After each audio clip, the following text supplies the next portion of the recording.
아직도 독감이 유행인가 봐요. 그래서 저도 독감 걸린 지 4주가 지났는데 아직도 좀 회복이 다 안 돼서 좀 고생하고 있습니다. 우리 청년들, 우리 성도님들 감기 조심하시고 건강을 잘 지키기를 바랍니다. 우리가 계속 이 아브라함의 말씀을 보고 있는데 이 아브라함의 내용은 여러분 아브라함은 위대한 사람이 아닙니다. 성경이 우리에게 이 성경의 인물들을 소개하는 것, 특별히 구약의 믿음의 조상이라고 하는 아브라함이나 다윗이나 모세와 같은 사람들을 우리에게 보여주고 그렇게 나타내는 이유는 그들을 본받아라라고 말씀하시는 게 아니라 그들도 똑같은 죄인이다라고 우리에게 말씀하고 있는 것입니다. 여러분 특별히 아브라함을 보면서 하나님이 우리에게 너희들 아브라함 정도의 믿음은 돼야 돼 그것을 말씀하고 있는 것이 아니고 아브라함도 똑같은 죄인이고 은혜로 구원받은 사람임을 우리에게 보여주고 있습니다. 그래서 오늘의 말씀도 마찬가지로 이 아브라함의 삶과 그의 행동을 통하여서 우리가 그리스도인으로서 이 땅에서 어떻게 살아야 하는가, 그리고 무엇을 목적으로 두고 살아야 하는가, 또 어떤 것을 향하여 나아가야 하는가를 우리에게 보여주는 것이 바로 이 아브라함의 삶의 인생이라고 할 수가 있습니다. 여러분 세상을 살아가는 사람들은 다 소유자가 있습니다. 반대로 말하면 자유자는 한 명도 없다는 것이죠. 여러분 그래서 이 성경에서 보면은 우리를 가리켜서 하나님의 소유이던가 마귀의 소유이던가 그렇게 우리를 그렇게 평가하고 있습니다. 골로새서 1장 13절 말씀을 보면은 같이 읽을까요? 시작. 그가 우리를 흑암의 권세에서 건져내사 그의 사랑의 아들의 나라로 옮기셨으니. 우리가 원래는 어디에 권세에 있었다고요? 흑암의 권세에 있었는데 지금은 사랑의 아들의 나라로 옮기신 거죠. 하나님이 우리의 소유권을 바꾸신 거예요. 다시 말하면은 하나님이 우리가 원래 마귀의 소유였는데 우리를 하나님의 소유로 일방적으로 바꾸신 것이 그것을 복음이라고 우리는 이야기하는 것이죠. 그래서 예수님도 보면은 바리새인과 서기관들을 가리켜서 너희는 너희 아비 마귀에게서 났다 그렇게 표현하고 있습니다. 그래서 여러분 세상을 살아가는 모든 사람들은 마귀의 소유이든가 하나님의 소유이든가 둘 중에 하나라고 할 수 있겠죠. 세상에 어떤 사람들은 자기가 무신론자라고 하면서 나는 신 안 믿어, 나만 믿어 그러면서 자기를 믿고 사는 사람들이 있죠. 그럼 그 사람은 자기를 믿는다는 것이 자기 자신이 신이 되는 거예요. 여러분 자기 자신이 신이 되고 자기를 위해 사는 것이, 나를 위해 사는 것이 그게 원죄라고 할 수 있겠죠. 그 사람은 결국은 마귀의 소유인 것입니다. 성경이 그것을 분명하게 우리에게 선포하고 있는 것이죠. 우리는 마귀의 소유이든가 하나님의 소유이든가 둘 중에 하나입니다. 먼 나라에 가서 자기의 돈과 또 시간을 들여서 아프리카 같은 곳에 가서 이렇게 봉사하는 그런 분들이 있습니다. 그것을 하면서 자신이 보람을 느끼고 또 많은 아이들에게 그러한 영양을 공급해주고 도움을 주는 것을 볼 수 있는데 사실은 이러한 이 구제와 이러한 도움의 손길 그걸 베푸는 것도 사실은 자기 마음속에 있는 자기 만족이 먼저이기 때문에 그것을 행하는 것이라고 할 수 있겠죠. 아니면 정말 하나님을 사랑하는 것이기 때문에 그 일들을 행하거나 둘 중에 하나라고 할 수가 있습니다. 여러분 구원은 그렇습니다. 우리의 구원은 그냥 내가 예수 믿습니다 하면 예수 믿고 천국 가고 그게 끝나는 것이 아니라 구원이라는 것은 우리의 소유권이 하나님께 있다라는 것을 알고 인정하며 사는 것이라고 할 수가 있겠죠. 그래서 성경에서 보면은 출애굽기 19장 4절과 5절 말씀에 이런 말씀이 있죠. 같이 읽을까요? 내가 애굽 사람에게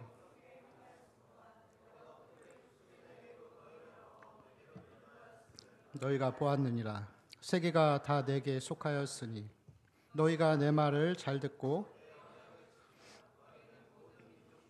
내 소유가 되겠고 내 소유가 되겠다 그렇게 표현하고 있죠. 그래서 출애굽 이 사건은 구원 사건인데 우리가 마귀의 자녀에서 하나님의 자녀로 바뀐 것을 이야기하는 것이죠. 애굽 나라의 노예로 살던 사람들이 이제 하나님의 자유 백성이 되는 것을 이야기하는 것입니다. 자, 고린도전서 말씀에도 동일한 비슷한 말씀이 있는데 6장 19절에서 20절 말씀 같이 읽겠습니다. 너희 몸은 너희가 하나님께로부터 받은 바 너희 가운데 계신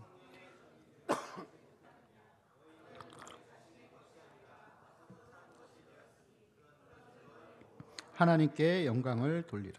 아멘. 자, 우리의 몸이 누구의 것이라고요? 하나님의 것. 너희 자신의 것이 아니라 하나님이 값으로 사신 거예요.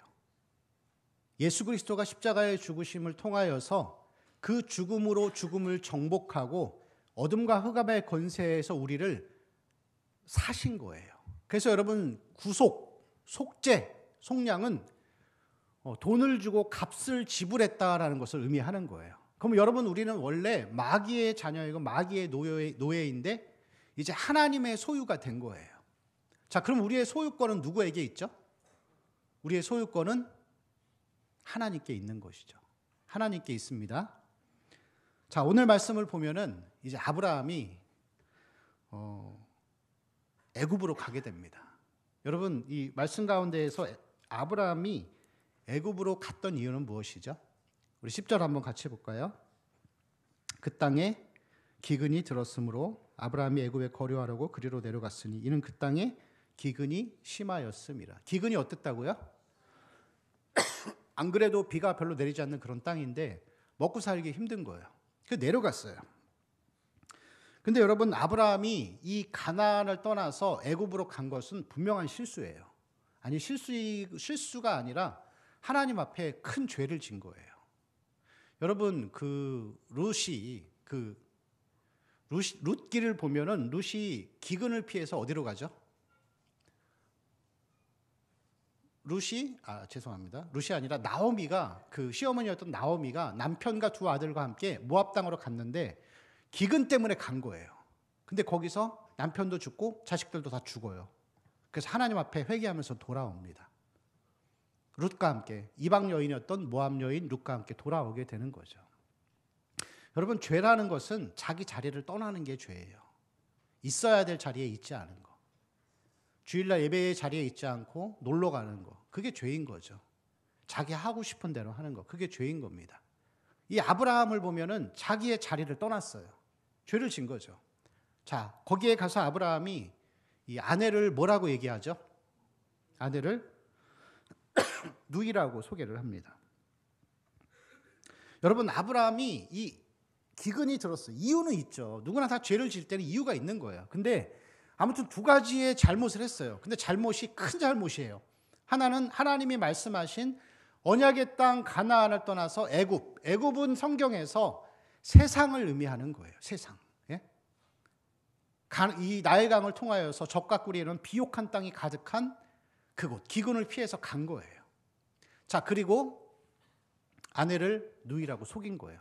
그리고 자기 아내를 그 애굽의 왕 바로에게 팔아버려요. 여러분, 나중에 결혼을 했는데 아내가 너무 이뻐요. 근데 그 아내를 남한테 줄 수 있어요? 자기가 위험하기 때문에? 있을 수 없는 일이죠. 이 아브라함이 지은 죄는 큰 죄예요.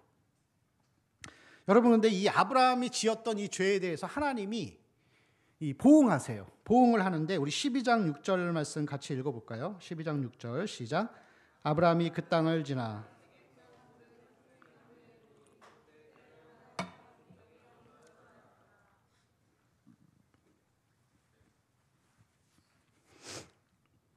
아, 12장 6절이 아니네요. 예, 죄송합니다. 12장 16절입니다. 시작. 이에 바로가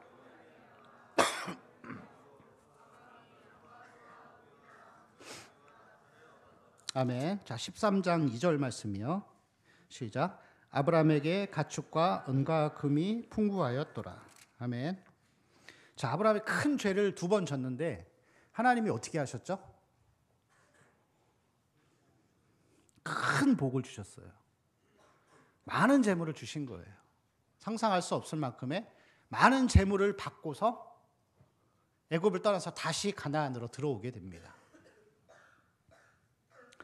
여러분, 좀 이상하죠? 아브라함이 분명 잘못을 했어요. 잘못을 하고 세상으로 나갔다 왔는데 이 탕자와 같이 모든 재산을 잃고 돌아온 게 아니라 하나님이 아내도 보호해 주시고 그리고 많은 재물을 얻어서 다시 돌아오게 하는 거예요. 이 아브라함을 가리켜서 그리고 뒤에 보면은 하나님이 그를 의롭다라고 말씀하세요. 여러분, 왜 그랬을까요? 굉장히 중요한 이유입니다. 여러분, 이 아브라함이 불순종했죠. 분명히 애굽으로 갔고 아내를 누이라 속여요. 나중에 한 번 더 해요. 나쁜 놈이죠. 근데 그는 하나님의 명령에 순종해요. 그래서 본토 친척 아비집을 떠나서 가나안 땅에 들어옵니다. 여러분, 그거는 자기 생명을 건 거라 그랬어요. 우상의 땅에서 하나님이 갈대아 우르에서 건져 오셔서 가나안이라는 더 호전적이고 악한 사람들이 사는 곳에 온 거예요. 그 자기의 소유권을 아브라함은 하나님 앞에 드린 거예요. 드리고서 와가지고 지었던 이 죄들은 연약함 때문에 지은 죄라고 할 수 있습니다. 여러분, 구원이라는 거는 오해하지 마세요. 바리새인들처럼 예배 잘 나오고 하나님 앞에 해야 될 의무 잘 해서 받는 게 구원이 아니에요. 또 하나님은 그런 사람들 별로 좋아하지 않으세요. 구원이라는 것은 자기의 소유권을 하나님 앞에 넘겨드리는 거예요. 여러분, 아브라함이 많은 죄를 지었죠. 많은 죄를 지었지만 하나님의 입장에서는 그게 그렇게 중요한 게 아니에요. 여러분, 거룩하게 산다는 것은 내 삶의 소유권을 하나님 앞에 드리고 나아가는 거지, 그냥 내가 술 안 먹고 욕 안 하고 그렇게 사는 게 거룩한 게 아니에요. 여러분, 생각해 보세요. 소유권은 나한테 있고 내 뜻대로 하면서 거룩하게 살려고 한번 해보세요. 거룩하게 못 살아요. 그건 불가능한 거예요. 먼저 우리의 소유권은 하나님 앞에 넘겨드려야 가능해지는 것이죠. 여러분, 말씀을 지키는 게 불가능하다라고 생각하면은 아직 소유권이 자기한테 있는 사람일 수도 있는 거예요. 그걸 우리가 스스로 잘 점검해 보는 게 중요하다라고 할 수 있습니다. 구원은 신앙의 행동, 구원과 신앙은 행동의 선함이 아니라 하나님의 주권을 인정하고 그 소유권을 넘겨드리는 것이라고 할 수 있겠죠. 자, 예수님이 비슷한 비유를 하십니다. 마태복음 21장 28절에서 32절 같이 읽겠습니다. 시작. 그러나 너희 생각에는 어떠하냐?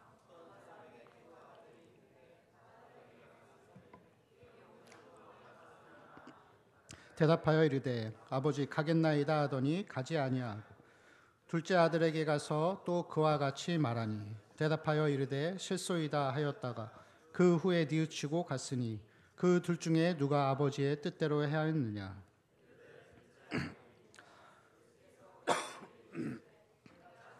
너희에게 이르노니 들어가리라. 요한이 의의 도로 너희에게 왔거늘 너희는 그를 믿지 아니하였으되 청년은 믿었으며 너희는 이것을 보고도 끝내 뉘우쳐 믿지 아니하였도다. 아멘. 두 아들이 나옵니다. 큰아들과 작은아들이 있는데 큰아들은 아버지가 명령을 하니까 네 알겠습니다 하고서 안 가는 거예요. 대답은 했는데 자기 뜻대로 자기 맘대로 해버리죠. 근데 둘째 아들은 반항기가 있는 거예요. 싫어요. 안 갈래요. 했는데 나중에 생각해 보니까 그게 아닌 것 같은 거예요. 그래서 뉘우치고 다시 하나님 아버지가 명령한 것을 행하는 것이죠. 여기서 큰 아들은 바리새인과 서기관들 유대 지도자들이고, 그리고 작은 아들은 세리와 창녀와 같은 이제 그런 사람들이라고 할 수가 있겠죠. 여러분, 이 두 사람의 차이점은 자기의 소유권이 누구에게 있는가를 명확하게 우리에게 보여주는 이제 그런 말씀이라고 할 수가 있습니다. 여러분, 결정적인 순간에 결정을 해야 할 때 내 뜻이 아니라 하나님께 그 뜻을 맡겨드리는 사람이, 그게 하나님의 소유권을 인정하며 살아가는 이제 그런 사람들이라고 할 수가 있겠죠. 제가 10년 전에 이 서울의 강남에 있는 한 교회에서 전도사로 사역할 때가 있었습니다. 근데 이 교회가 삼성동 바로 앞에 있는 그런 교회였는데 땅을 팔면은 재개발 지역에서 교회 땅값만 약 1,000억 정도가 나오는 그런 땅이었어요. 근데 어떤 그 기득권에 있었던 장로님 몇 분이서 그 땅이 욕심이 났는지 담임 목사님을 쫓아내기로 작정을 했습니다. 여러 가지 일들을 통해서 목사님을 쫓아내는데, 이 목사님의 편에 서 있던 한 장로님이 끝까지 이것이 잘못됐다라고 얘기를 한 거예요. 근데 나중에 마지막으로 이 일들을 이 최종 결정을 해야 되는 그때가 왔을 때 목사님의 편에 있던 이 장로님이 돌아서더라고요. 그리고 같이 그 물질적인 이익을 위해서 반대편으로 넘어가게 됩니다. 여러분, 사람이, 그리스도인이 소유권이 누구에게 있는지를 알려면은 중요한 순간에 어떤 결정을 하는지를 보면 알 수 있어요. 제가 신학을 하면서 늘 하나님 앞에 늘 불만이었던 부분이 있었습니다. 제가 25살부터 정식으로 이 사례비를 받고 사역을 시작했는데 신학교와 신다원을 졸업할 때까지 10년 동안에 이 전도사들은 이 파트 사역을 하게 됩니다. 파트 사역을 하면은 월요일부터 금요일까지는 학교에서 공부를 하고 토요일 주일은 교회에 와서 이 사역을 하는 거죠. 그럼 여러분 이 신학생에게 있어서 제일 필요한 게 뭐예요? 재정이죠. 우리 대학생들 알 거 아니에요. 등록금. 예. 근데 많은 교회들이 대부분 전도사에게 이 사례비와 함께 일정에 생활할 수 있는 최소한의 금액과 함께 보통은 일반적으로 작은 교회가 아닌 이상은 등록금의 절반을 보조를 해줍니다. 그럼 만약에 100만 원이라고 하면 50만 원을 해주는 거예요. 그럼 여러분 부담이 되겠어요? 안 되겠어요? 아예 없는 것보다는 부담이 덜 되죠. 그래서 이제 전도사들이 그러한 것들을 보면서 조건을 보고 교회를 고르기 시작하는 거예요. 그래서 정말 좋은 교회는 사례비 그 장학금 전액을 등록금 전액을 다 해주는 그런 교회도 있어요. 그럼 이제 그런 교회만 쫓아다니는 거예요. 근데 제가 이 사역을 하면서 이 신학교에 들어가서 사역을 시작하면서 늘 하나님 앞에 그렇게 기도한 게 있어요. 하나님, 어디를 가든지 조건 보고 가지 않겠습니다. 하나님이 원하시는 그곳으로 제가 훈련을 위해서 가겠습니다. 그냥 뭣도 모르니까 그렇게 기도했겠죠.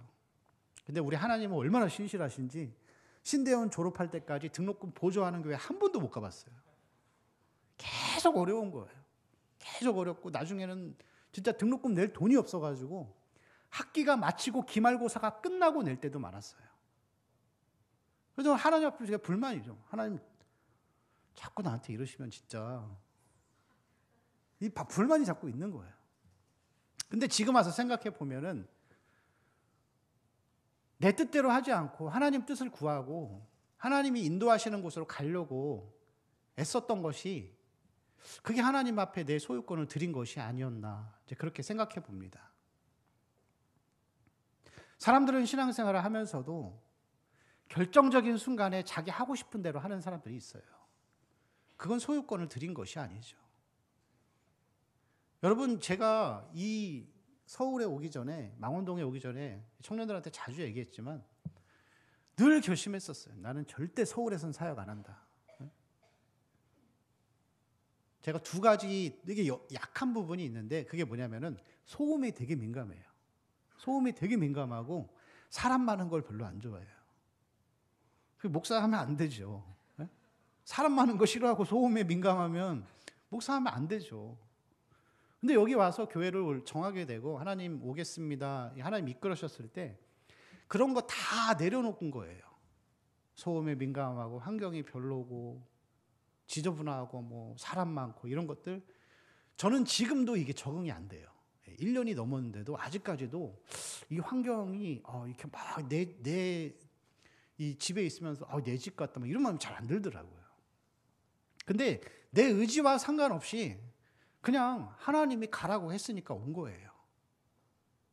아이들한테도 미안하죠. 그리고 나 스스로도 이 환경이 잘 적응이 안 돼가지고 어려운 부분이 있습니다. 근데 나의 어려움과 상관없이 내 소유권이 하나님 앞에 있기 때문에 온 거죠. 순종해서. 그런데 실제로 그렇게 왔더니 하나님이 이 아브라함에게 복을 주시듯이 저희 가정에 많은 경제적인 복을 주시더라고요. 여러분, 신앙생활은 행동으로 결정되는 게 아니에요. 행동으로 물론 잘해야 되죠. 근데 행동으로 치면은 여러분, 저 같은 사람은 목사하면 안 되는 거예요. 여러분보다 제가 더 도덕적으로 선하지 않습니다. 더 잘못하는 부분도 많아요. 근데 결정적인 순간에 우리가 어떻게 행동하고 소유권을 누구에게 드렸는가를 통해서 우리의 신앙이 어떠한가를 우리는 볼 수 있는 거예요. 그게 정말 중요한 것이라고 할 수 있습니다. 사무엘상 말씀을 보면은 이 다윗과 사울의 행동의 이 차이점을 볼 수가 있습니다. 특별히 사무엘상 24장 3절부터 6절을 보면은 다윗의 모습, 우리 같이 읽을까요? 시작. 길가 양에 우리의 이른즉 굴이 있는지라 사울이 뒤를 보러 들어가니라. 그 굴 깊은 곳에 있더니 다윗의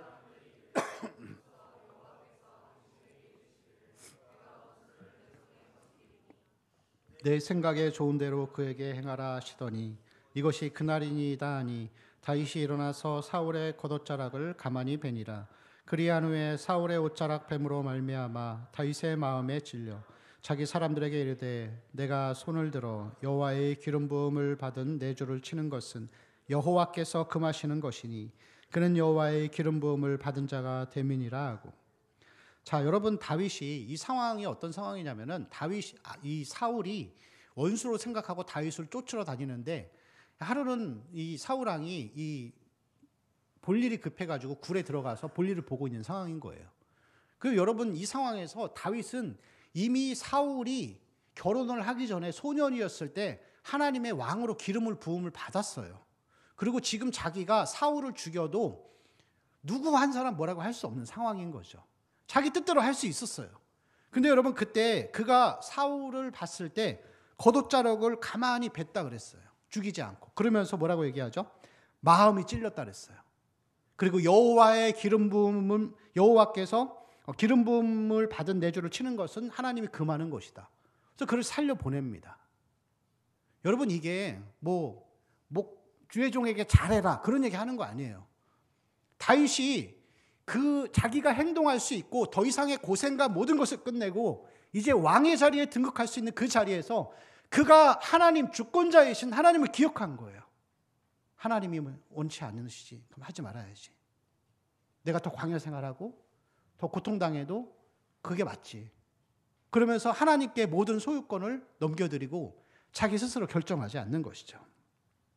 여러분, 그런데 반면에 사울은 사무엘상 15장 24절을 보면은 그가 행동하는 모습이 있습니다. 같이 읽을까요? 시작.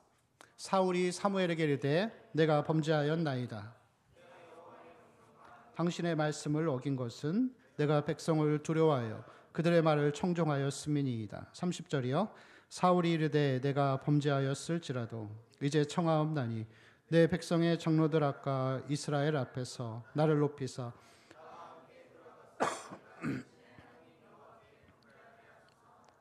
아멘. 자, 24절을 한번 보여주세요. 자, 거기서 보면은 그가 여호와의 명령과 말씀을 어긴 이유가 뭐라고요?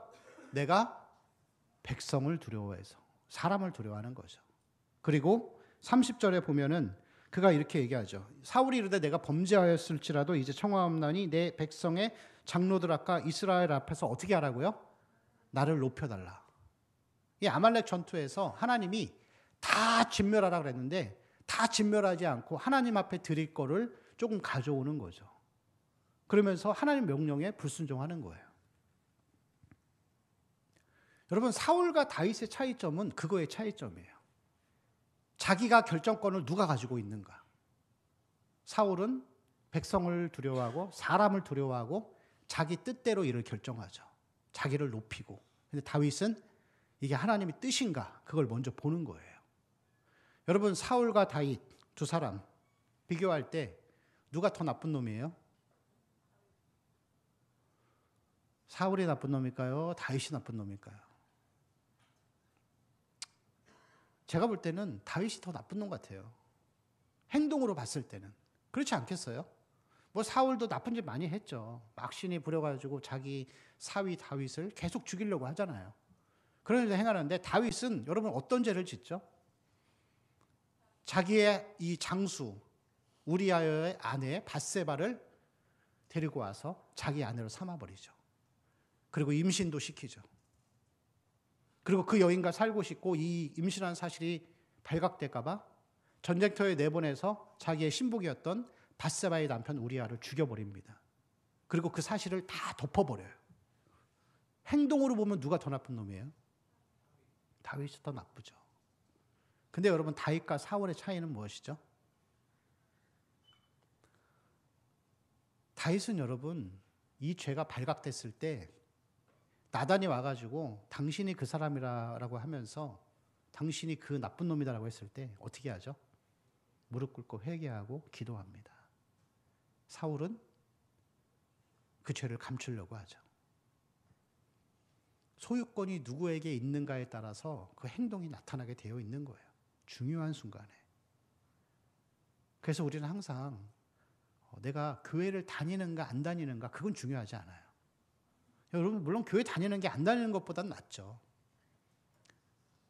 어떤 율법학자가 예수님에게 와가지고 물어보잖아요. 율법의 첫째 계명이 무엇입니까? 하나님 사랑하고 이웃을 사랑하라 했을 때 그 대답을 한 것에 대해서 예수님이 그러시죠. 내 말이 옳도다. 내가 하나님 나라에서 멀지 않도다. 멀지 않은데 아직 들어오진 않은 거예요. 구원은 못 받은 거죠. 그래서 교회 다니는 게 교회 안 다니는 것보다는 구원받을 확률이 조금은 더 많죠. 근데 여러분 교회를 다니고 안 다니고의 문제가 아니라 우리의 소유권을 내가 누구에게 주고 있는가를 누가 가지고 있는가를 먼저 점검하는 것이 필요하다라고 할 수 있겠죠. 그렇다면 여러분 하나님의 소유권을 인정하지 않는 자들에게 나타나는 특징이 있습니다. 예수님께서 아까 말씀하셨던 그 큰아들과 작은아들, 큰아들은 예 하고 하면서 가지 않고 작은아들은 안 가겠다라고 하면서 간다라고 한 그 말씀 뒤에 이 비유를 우리에게 보여주고 있습니다. 포도원의 비유인데 마태복음 21장 33절에서 40절까지 우리 한번 같이 읽겠습니다. 시작.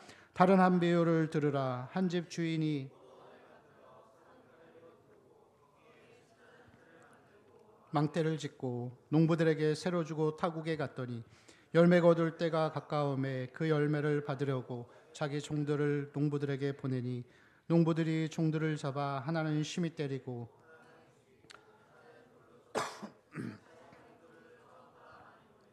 그들에게도 그렇게 하였는지라. 후에 자기 아들을 보내며 이르되 그들이 내 아들은 존대하리라 하였더니 농부들이 그 아들을 보고 서로 말하되 이는 상속자니 다 죽이고 그의 유산을 차지하자 하고 이에 잡아 포도원 밖에 내쫓아 죽였느니라. 그러면 포도원 주인이 올 때에 그 농부들을 어떻게 하겠느냐. 아멘. 자, 주인이 많은 돈을 들여서 망대를 두르고 포도원을 조성을 합니다. 그리고 몇 년이 지난 후에 포도가 열릴 때쯤 되어서 사람들을 보내어서 이 소작인들에게 포도의 소출의 얼마를 달라라고 요청을 하는 거죠. 근데 그 사람들을 때려서 보내는 거예요. 주인의 명령에 불순종하는 거죠. 다 주인 건데 다 주인 건데 자기들 것인 것처럼 그렇게 때리는 거죠. 그리고 나중에는 해도 안 되니까 이 주인이 자기 아들을 보냈더니 아들까지 죽이고서 그 소유권을 자기들이 갖고 싶어 했던 거예요. 이 사람들은 누구냐면 바리새인과 서기관이죠. 그리고 이 말을 듣고서 예수님을 죽이려고 합니다. 이 바리새인과 서기관과 같은 자들, 자기의 소유권이 자기에게 있는 이 사람들은 바리새인과 같은 특징들을 가지고 있어요. 그래서 종교 생활에 굉장히 철저합니다. 예배 생활, 헌금 생활 빠지지 않죠. 종교 생활에 신실한 거예요.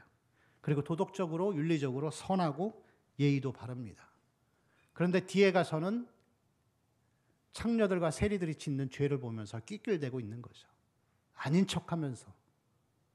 예수님이 이 삭개오의 집에 들어갈 때도 그들은 그렇게 말했습니다. 그가 죄인의 집에 유하러 가는도다. 유하게 말하니까 그런 거죠. 그냥 지금 표현으로 얘기하면 이런 거죠. 예수가 죄인 집에 죄 지어 들어가네? 그러면서 씹어대는 거예요. 겉으로는 다 선한 척하면서. 그리고 더욱 큰 문제는 이런 사람들은 자기는 문제가 없다고 생각해요. 자기는 잘하고 있는 거예요. 기도할 때 바리새인이 그렇게 기도하잖아요. 무릎도 안 꿇어요. 서가지고 주여 나는 11조도 잘하고 나는 저 세리와 같지 않고. 그래서 이런 사람들은 절대 자기를 돌아보지 않아요. 자기는 잘하고 있으니까. 그래서 이런 사람들에게는 하나님의 나타나심이 없습니다. 하나님의 임재가 없는 거예요. 마가복음 7장 6절을 말씀을 보면은 이런 말씀이 있죠. 함께 읽을까요?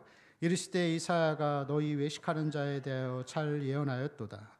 기록하였을 때 이 백성이 입술로는 나를 공경하되 마음은 내게서 멀도다. 에베소서 4장 18절이요. 그들의 총명이 어두워지고 그들 가운데 있는 무지함과 그들의 마음이 굳어짐으로 말미암아 하나님의 생명에서 떠나 있도다. 아멘. 하나님의 생명이 없는 거죠. 여러분, 바리새인들은 성경에만 있는 게 아니에요. 특별히 교회의 역사가 오래되고 대대를 이어서 오랫동안 지속하는 그런 교회들은 많은 상당 부분에 있어서 이러한 율법주의에 빠져 있을 가능성이 많은 거예요. 참 심각한 문제라고 할 수 있겠죠. 여러분, 그렇다면은 이 하나님의 소유권을 인정하는 자들, 그런 사람들에게도 나타나는 두 가지 특징이 있는데, 첫 번째는 하나님 앞에 예배드리는 삶을 살게 됩니다.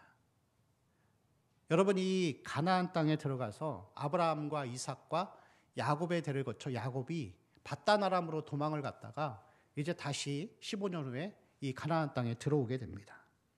그리고 거기서 하나님을 찾지 않고 있는데, 이 가나안 지방에서 사는 그 시간 동안에 야곱의 딸 디나가 이 히위족 속의 추장 세겜에게 성적인 강간을 당하게 됩니다. 그리고 그 사건으로 인해서 오빠들이, 그 디나의 오빠들이 찾아가서 그들에게 할례를 행하게 한 후에 그들을 싹 죽여버리죠. 그때 여러분, 야곱이 어떠한 행동을 하죠? 두려워하는 거죠. 두려워하면서 가나안 민족들이 힘을 합해서 자기를 죽일까 봐 두려워하는 그 가운데 있죠. 그때 하나님이 그에게 나타나셔서 이렇게 말합니다. 베델에 올라가서 피하라. 그리고 야곱이 그때 다시 이 하나님을 찾고 하나님 앞에 나아가게 됩니다. 그래서 그곳에서 다시 하나님을 만나고 하나님과의 관계를 회복하면서 살아가는 것을 볼 수가 있습니다. 여러분, 우리는 신앙생활을 너무나도 피상적으로 생각할 때가 많이 있어요.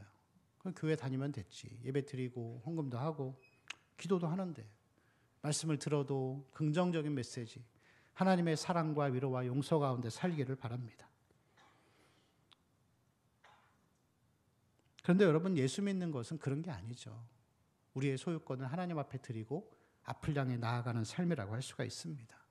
이 야곱과 같이 때로는 슬픔과 낙심과 어려운 일들이 있지만 그 가운데에서도 우리가 다시 하나님께 소망을 두고 하나님을 의지하면서 예배의 자리로 나아가는 것이라고 할 수가 있습니다.